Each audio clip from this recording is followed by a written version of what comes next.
It's your boy King Eric coming at y'all with another video. And I want to talk about Conor McGregor being accused of sexual assault, but yet all these other feminists and Me Too movement and all these other organizations that want to crucify R. Kelly and Chris Brown, they're not saying a thing about this. And if you really look at the clip, because I'm going to provide the link on below the page, he was arrested on December 9th, I believe. And due to an Irish law, they're not allowed to showcase his name. They're not allowed to even mention his name as being a part of this.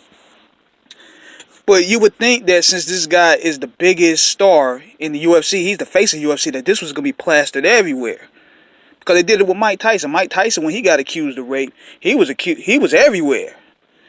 But for some odd reason, nobody is speaking on this. The feminists, they're not talking about this. These publications, Fox News, Fox Sports, all these conglomerates and all these stations that make millions plastering and scrutinizing black men, they're silent about this. So what is going on here?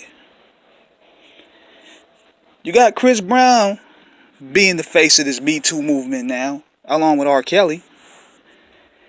But yet these same people are silent about Conor McGregor. And what is the reason why? Number one, UFC is basically supported by 90% white people.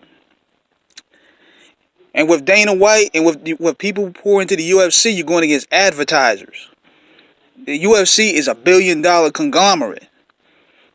And for them to fight against that would be a pricey war. So basically what they do, they get their kicks, just like any other group, they get their kicks off bullying off black artists. They don't own their publishing, they don't own their masters, and they know since they don't own anything, they're not going to fight back. So they're going to just bow down. Whereas with Dana White, Joe Rogan, all these other guys, you have a pricey battle on your hands. And I don't think they will want that. So this is our responsibility as grassroots journalists to bring issues like this to the forefront. Because the media and people on Twitter, people with their Twitter fingers, are just overlooking this. And it's time for McGregor to stop getting these white privileges, man.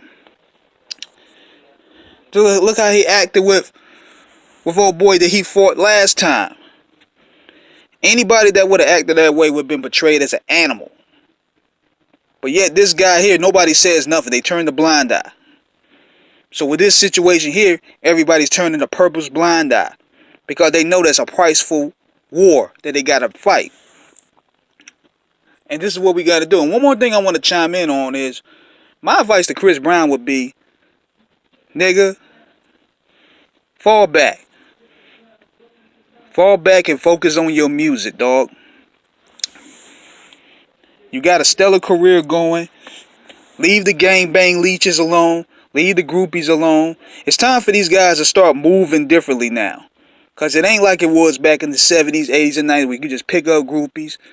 We're in the clout chase Me Too era. Everybody's trying to get paid. And this economy ain't getting no better. So everybody's trying to get in what they got to get. So these guys got to start moving differently, man. They have to start moving differently. You got to check your entourages. Just start rolling with your family members, man. Stop rolling with these leeches. And this should be a lesson for all entertainers and for anybody that's trying to reach into that certain field. You got to start moving differently now. There's a target on your back. Especially when you own your masters and when you talk about you owning your music. The goal is to take away publishing and to take away catalogs from artists. So, that's my take on it. Be sure to share this video. Put the awareness out of this Conor McGregor situation so we can start combating all this BS that's been going around. This is King Eric the Great signing out. Subscribe to the channel. Follow us on Instagram at Guillotine 2018. And I'm out.